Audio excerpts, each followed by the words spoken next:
Selanjutnya, marilah kita simak bersama sambutan Presiden Republik Indonesia, Bapak Joko Widodo, dilanjutkan dengan pemukulan rebana sebagai tanda peresmian pembukaan Muktamar ke-34 Nahdlatul Ulama.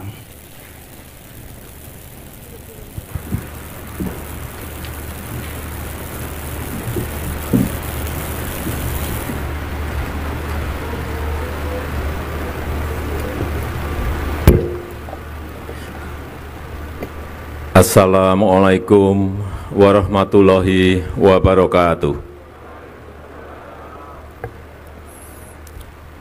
Bismillahirrahmanirrahim. Alhamdulillahirabbil alamin. Wassalatu wassalamu ala asrofil anbiya'i wal mursalin Sayyidina wa habibina wa syafi'ina wa maulana Muhammadin wa alihi wa sahbihi ajma'in, amma ba'du.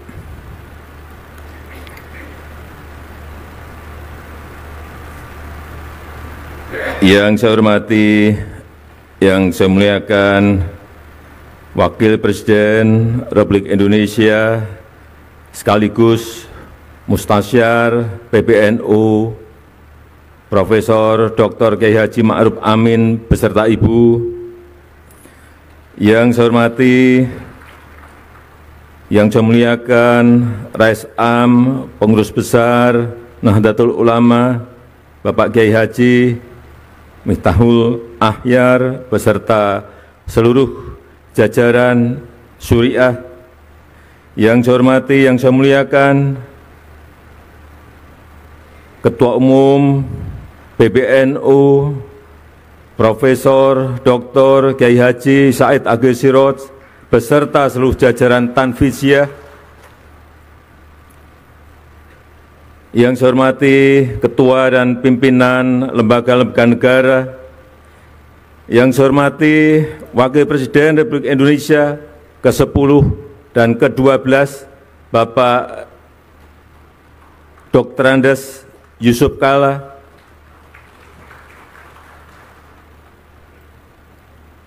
Yang saya hormati para Menteri Kabinet Indonesia Maju yang hadir,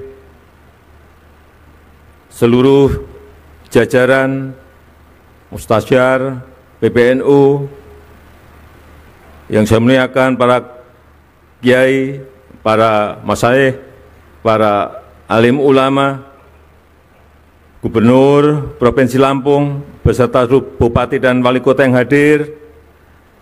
Yang saya hormati seluruh jajaran pengurus wilayah, pengurus cabang sampai pengurus ranting NU dari seluruh tanah air, peserta muktamar, hadirin dan undangan yang berbahagia. Pertama-tama atas nama pemerintah, atas nama masyarakat, atas nama negara, saya menyampaikan terima kasih dan penghargaan yang tinggi kepada Nahdlatul Ulama yang telah membantu pemerintah dalam menenangkan umat, menenangkan masyarakat dalam masa pandemi ini. Yang kedua juga terima kasih untuk Nahdlatul Ulama yang juga telah mengajak masyarakat untuk mentaati protokol kesehatan dan mengajak masyarakat untuk berbondong-bondong ikut dalam program vaksinasi.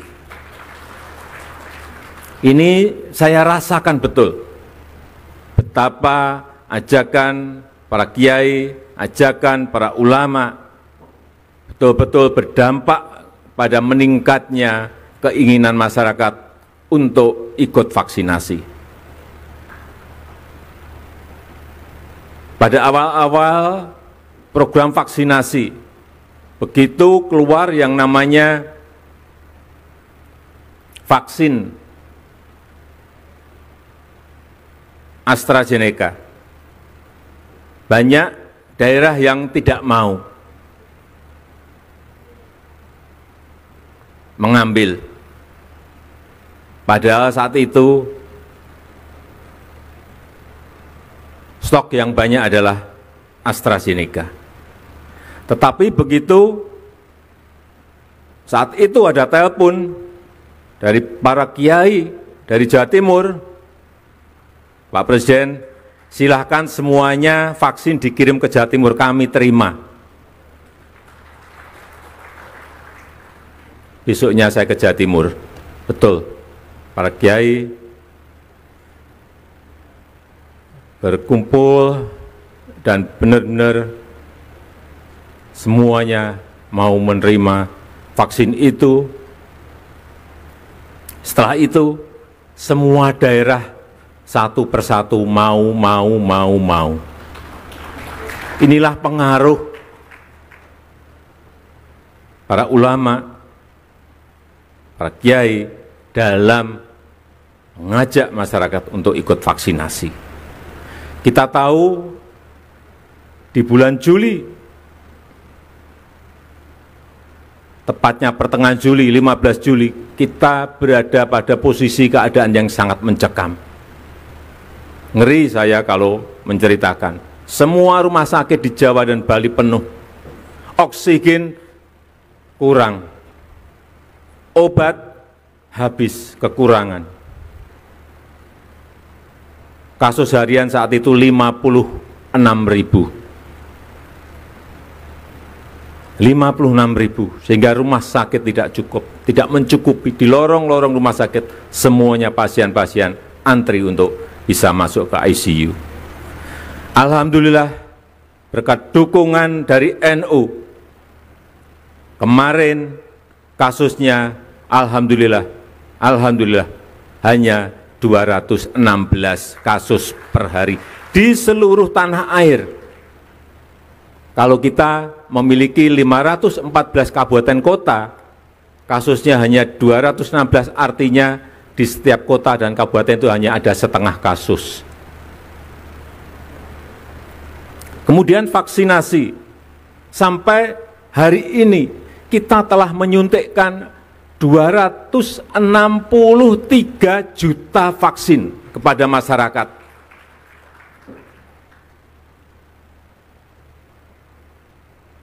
Bapak Kiai bisa membayangkan menyuntikkan kepada 263 juta kali suntikan. Itu sebuah pekerjaan yang sangat rumit, sangat kompleks. Belum membawa vaksinnya ke tempat-tempat yang sangat sulit di atas gunung, ke pulau-pulau kecil, dengan membawa perahu, dengan naik sepeda motor, membawa box untuk pendingin vaksin. Sekali lagi alhamdulillah kita sudah mencapai 263 juta, dosis pertama 73,9%, dosis kedua 51,8%. Kita harapkan segera bisa mencapai 70% untuk mengejar agar COVID ini tidak menyebar kemana-mana lagi. Dan juga hari ini telah disuntikkan kepada anak-anak 6-11 tahun sudah 1 juta. Ini juga kecepatannya sangat bagus sekali, alhamdulillah. Tapi kita tetap harus masih hati-hati, masih harus waspada, karena sekarang muncul varian baru yang namanya Omikron. Telah ada 83.000 kasus di dunia, dan ke negara kita Indonesia juga telah masuk. Sehingga sekali lagi saya sangat mengapresiasi protokol kesehatan didampingi Satgas dalam muktamar ini, dan insya Allah kita semuanya kembali ke daerah masing-masing dalam keadaan sehat. Yang kedua, yang berkaitan dengan ekonomi umat.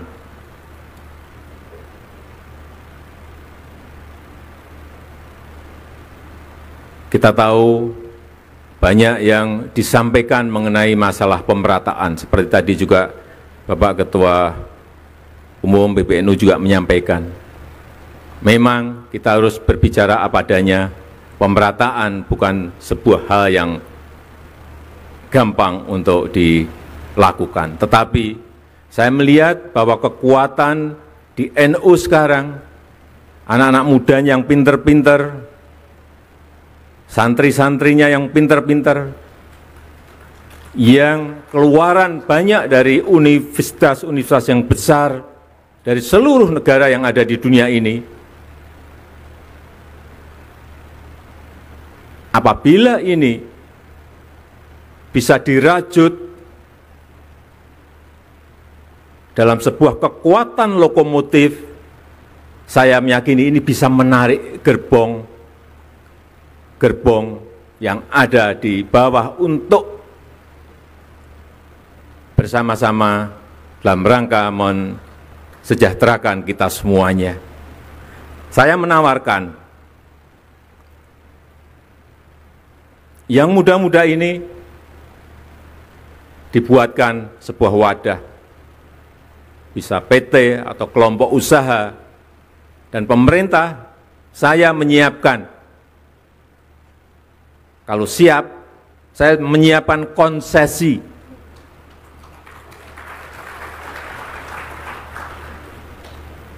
Baik itu yang namanya konsesi, terserah mau dipakai untuk lahan pertanian, silahkan.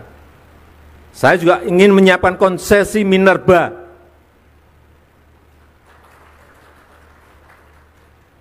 Yang pengen bergerak di usaha-usaha nikel misalnya, usaha-usaha batu bara, usaha-usaha boksit, usaha-usaha koper, tembaga, silahkan. Tetapi sekali lagi, ini dalam sebuah kelompok usaha besar, sehingga nanti bisa menggeret, mengajak gerbong-gerbong yang lain untuk ikut menikmati. Ini memerlukan sebuah kerja besar, tetapi saya melihat potensi di Nahdlatul Ulama itu ada, tinggal merajutnya. Yang berkaitan dengan teknologi, saya melihat juga yang pinter-pinter urusan teknologi ini sangat banyak sekali di NU. Doktor-doktornya banyak sekali yang muda-muda, santri-santri yang dokter banyak sekali. Karena apapun ke depan yang namanya teknologi, ini harus, mau tidak mau, kita harus masuk ke sana. Karena kita ingin teknologi ini maslahat bagi umat, maslahat bagi masyarakat, maslahat bagi rakyat. Jangan sampai ini malah merusak, membuat hal-hal yang negatif bagi rakyat kita. 5 tahun yang lalu, saya ingat betul, saya ketemu dengan pemiliknya Facebook, yang namanya Mark Zuckerberg. Saya diajak saat itu main pingpong, tapi tidak ada bola pingpongnya, tidak ada meja pingpongnya. Maka kacamata, Oculus, kemudian main bersama. Sama kayak main pingpong, persis 100%. Tak, tok, tak, tok, tak. Keringetan juga. Dan dia membisikkan kepada saya, Presiden Jokowi, ini baru awal. Nantinya semuanya akan virtual, semuanya akan muncul yang namanya metaverse. Restoran virtual, kantor virtual, wisata virtual, mall virtual. Hati-hati mensikapi ini. Dan NU, karena di dalam temanya berkhidmat untuk peradaban dunia, hati-hati, memang peradaban itu harus kita pengaruhi agar maslahat bagi umat manusia di seluruh dunia, khususnya di negara kita, Indonesia. Nanti semuanya dakwah virtual, pengajian virtual, tetapi betul-betul kayak kita ketemu seperti ini, bukan seperti sekarang yang masih vikon. Bukan. Metaverse akan merubah. Saya tidak tahu apakah karena pandemi ini menjadi dipercepat 5 tahun atau 10 tahun, tapi pasti datang. Oleh sebab itu kita semuanya harus siap dan kita bersama-sama NU untuk peradaban dunia dan Indonesia sekarang juga memimpin G20 menjadi keketuaan G20 juga ingin mempengaruhi kebijakan-kebijakan dunia yang berpihak pada negara-negara miskin, kepada negara-negara berkembang, kepada negara-negara kecil, kepada negara-negara kepulauan dalam segala hal, utamanya dalam hal digitalisasi, perubahan iklim, dan ekonomi hijau. Terakhir, sekali lagi saya ingin menyampaikan terima kasih yang sebesar-besarnya kepada NU yang terus mengawal kebangsaan, mengawal toleransi, mengawal kemajemukan, mengawal Pancasila, mengawal Undang-Undang Dasar 1945, mengawal kebinekaan kita, mengawal NKRI, dan kita harapkan dengan itu kita terus bisa menjaga dan merawat bangsa dan negara kita yang kita cintai. Saya rasa itu yang bisa saya sampaikan pada kesempatan yang berbahagia ini. Dan dengan mengucap Bismillahirrahmanirrahim, pada pagi hari ini saya secara resmi membuka Muktamar ke-34 Nahdlatul Ulama NU. Terima kasih. Wassalamualaikum warahmatullahi wabarakatuh.